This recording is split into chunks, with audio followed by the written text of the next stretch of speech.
This presentation is going to be on cannabis and the endocannabinoid system. So hopefully you have reviewed the videos I posted on Blackboard, really giving you a background on synapses, neurons, and our nervous system. This really ties into how cannabis works on our bodies and why we actually have the effect that we do from something from a plant, and why it actually works on humans and mammals, because we have cannabinoid systems and we have what's called an endocannabinoid system. So it's going to be, I'll go into a little bit on neurons and synapse just to go through that, and then into the endocannabinoid system and why cannabis affects humans and mammals the way it does. So just review again on chemical synapses. So these chemical synapses, they're the specialized junctions through which cells of the nervous system signal to one another and to other non-neural cells such as muscles or glands. Just to say, okay, you have your presynaptic neuron and you have a stimulus, and what happens, then you have neurotransmitters that are released, and then you have your neurotransmitter receptors, and then this can go along, the message goes along the postsynaptic neuron to affect something like movement in a muscle. So it's really like this. Stimulus, your eye sees the water, you have a sensory neuron, and then you have the relay, and going through the synapse, we have our motor neuron, which affects our muscles to move. So it's really how everything acts in our bodies. So it's really the stimulus response and how synapses are working. Couldn't resist throwing this little Far Side comic.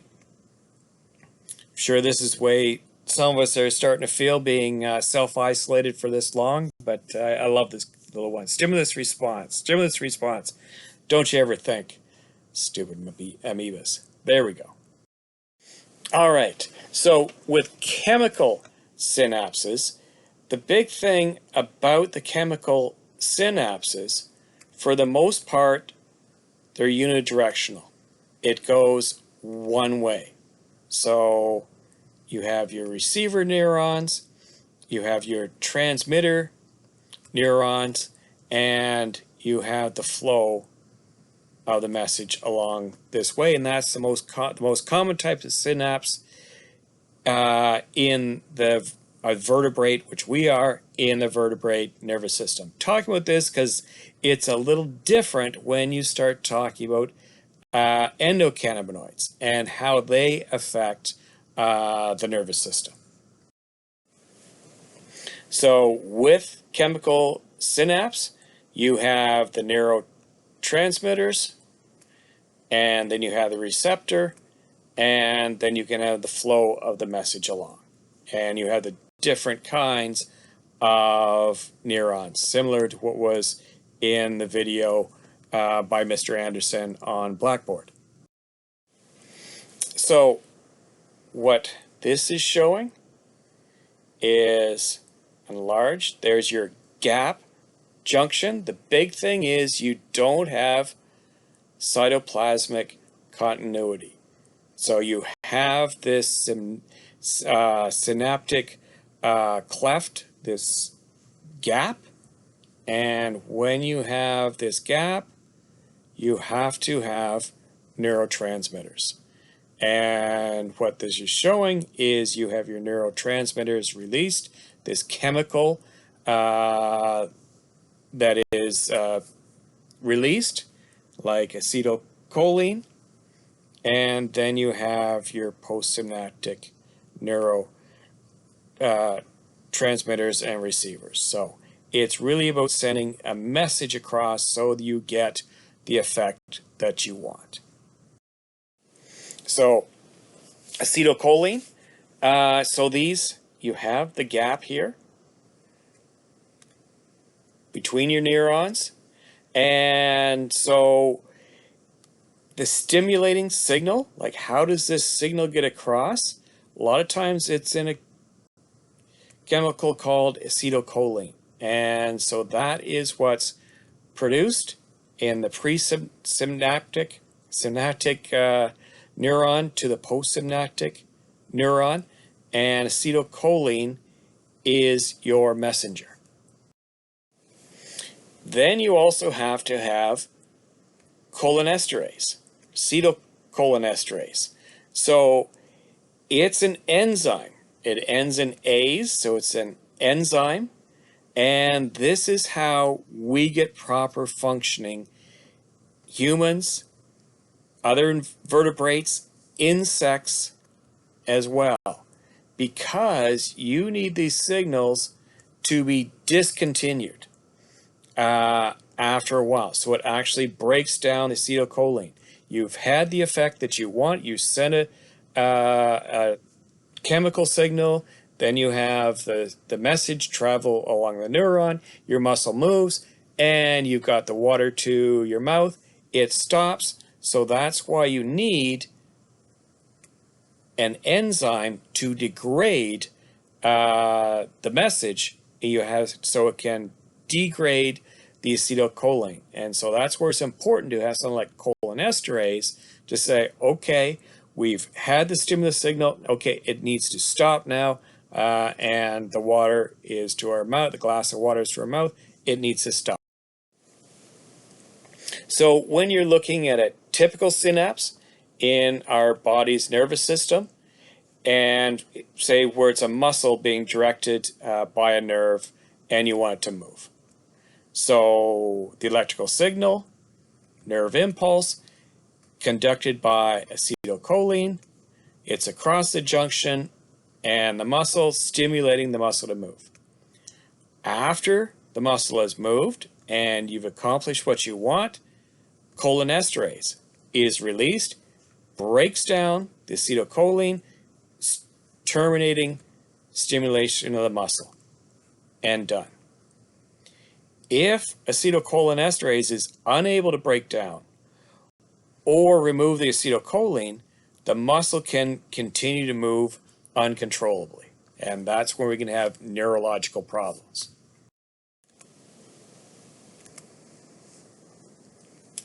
Cholinesterase inhibitors can be used as well. And actually, a lot of some of the earlier insecticides, your organophosphates and carbamates, that's how their mode of action was, by inhibiting cholinesterase in insects. And so what it would do is basically jam the nervous system. And these cholinesterase insecticide, they become present in the synapses, and everything is really thrown out of balance. So that is how some early insecticides were used. This is Temic, which back in the 70s and maybe a bit into the early 80s, was used mostly on, well, it was used on a lot of crops. I was working at a greenhouse, and we used to have a bag exactly like this in our boiler room, and extraordinarily toxic. Actually, earlier when people were spraying a lot of pesticides, you had to have blood tests done. And what was measured was your cholinesterase. If your cholinesterase levels started to drop, you were told to stop spraying insecticides. That's another reason why biologicals have become a lot a lot more common because there was just so much danger, one thing, with these pesticides. The active ingredient is aldicarb. If you look on the list of pesticides that Health Canada makes cannabis producers check for, aldicarb is right there at the top because it starts with A. And that's, I think, some of the problems that some cannabis producers have gotten into when they bought older floriculture greenhouses, that you could still have some residue of something like Temic aldicarb around.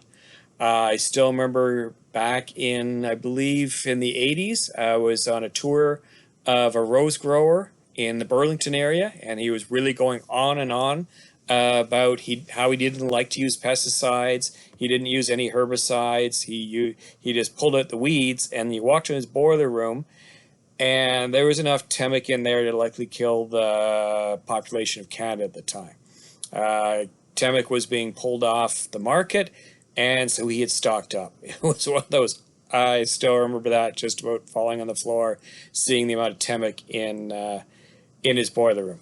But I just went over this just to show you how the synapse are so important, and all the chemical reactions that go on in there.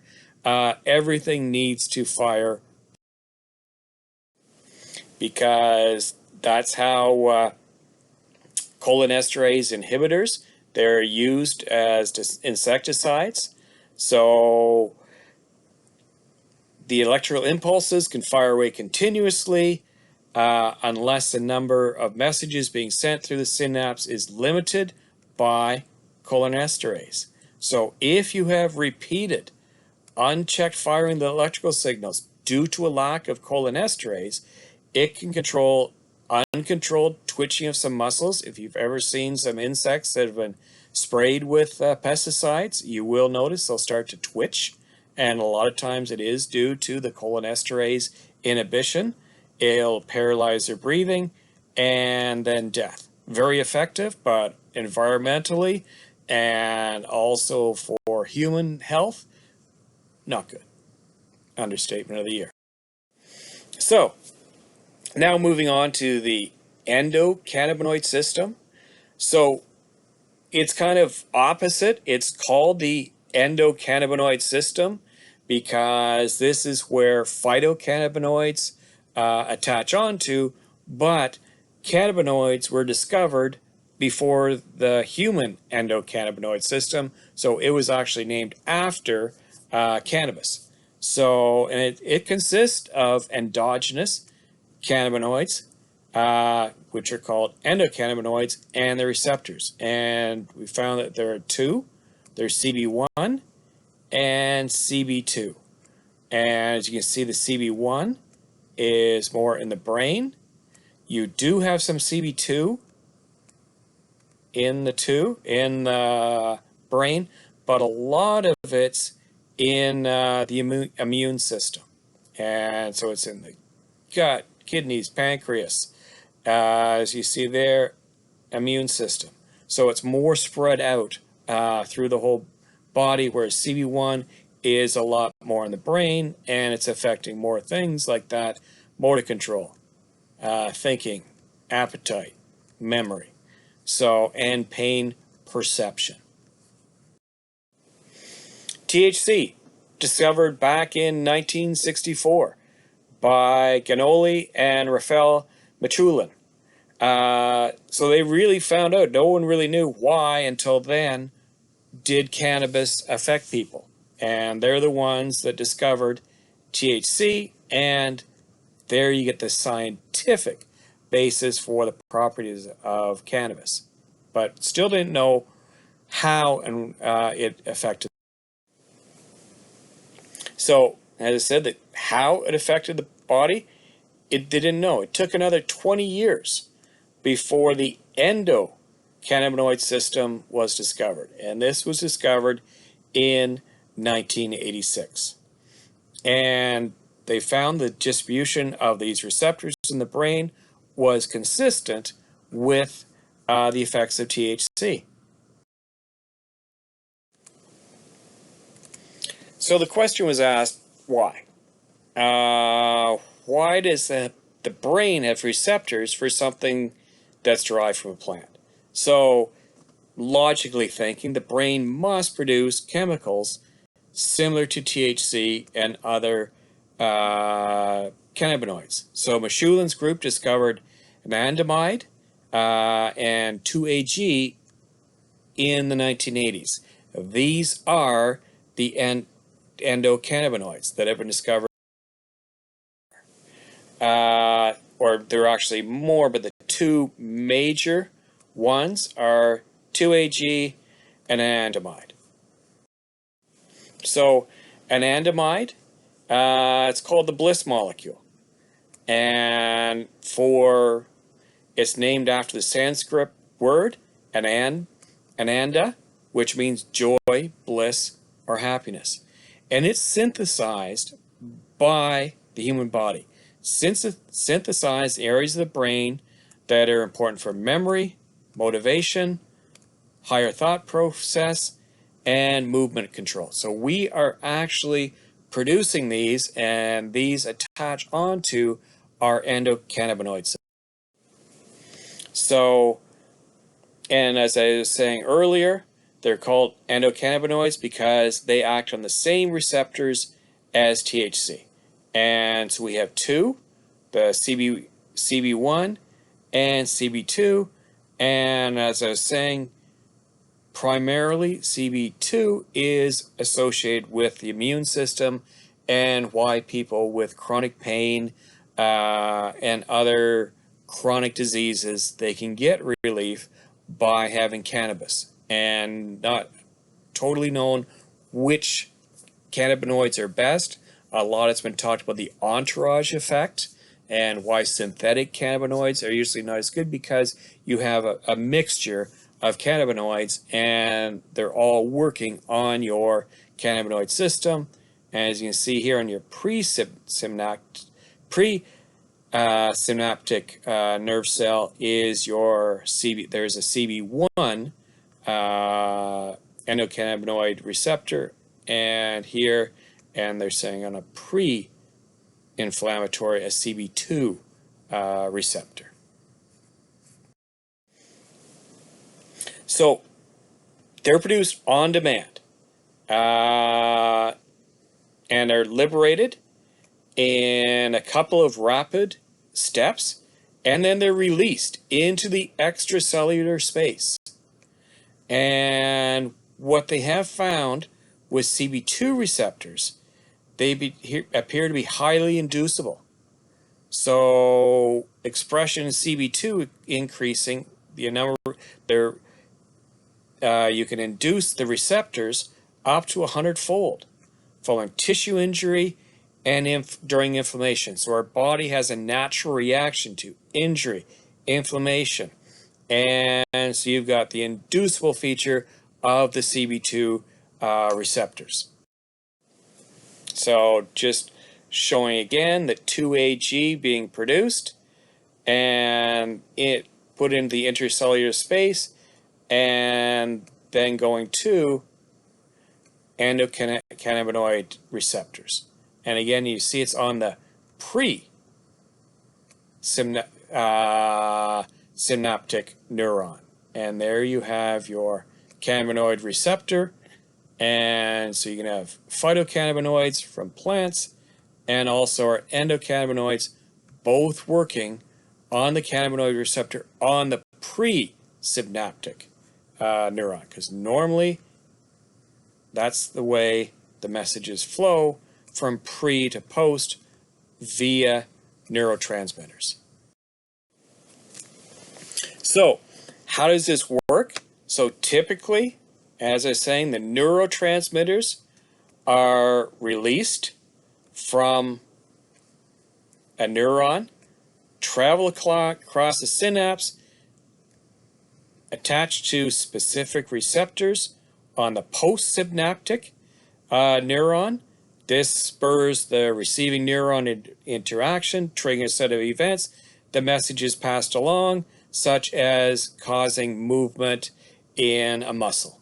So you get your neurotransmitters released, due to the action potential of the presynaptic neuron, and then you get the flow of information this way. With the EC endocannabinoid system, it actually seems to work backwards. So you've got your cannabinoid receptor on your presynaptic neuron, and it's activated, and these endocannabinoids again are made on demand from lipid precursors that are already in the neurons. They're released from the cell and travel backwards along the presynaptic neuron, and so that's where they attach on to these cannabinoid receptors. So it's really sort of the opposite direction. Cannabinoids are going this way, where your neurotransmitters are heading that way. So why? Since these cannabinoids are acting on presynaptic cells, they control what happens next when these cells are activated. So what they're really doing is, a good analogy is that they're like a dimmer switch for the presynaptic neurons. They limit the amount of transmitter that gets released, which in effect affects how the message is sent, received, and processed by the cell.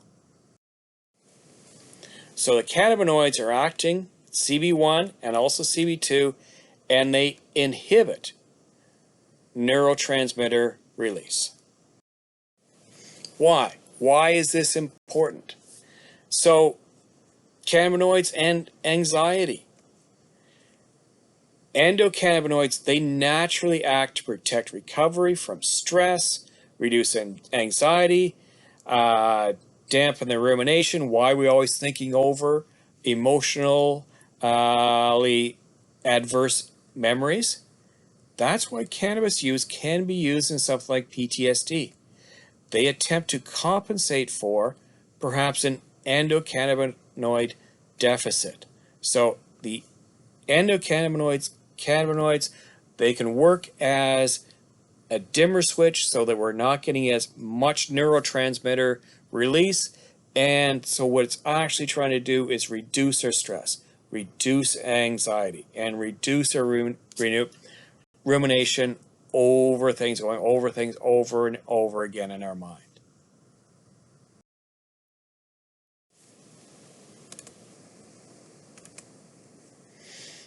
So just reviewing, the thing is THC, other phytocannabinoids, they bind on the same receptors that endocannabinoids exert on our physiological and the effects we have. It is kind of strange that it's called the endocannabinoid system.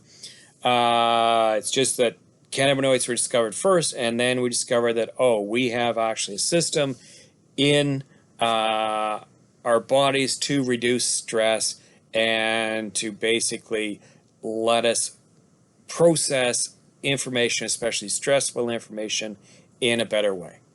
And so we have CB1 mostly in the brain, and CB2 a lot in the immune system. Yeah, and CB1 receptors, they're widely expressed in our neural circuitry, and a lot that regulate our mood. And it's also why have some cannabis, at the end of the day, it just mellows you out.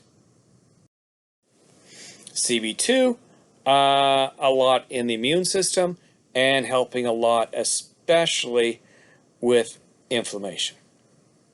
So, can reduce inflammation. I'm not going to go into what specific cannabinoids can do. There's still a lot of research to be done, but a lot CBD does seem to have a lot of effect on inflammation and such, and on your CB2 receptor. So CB2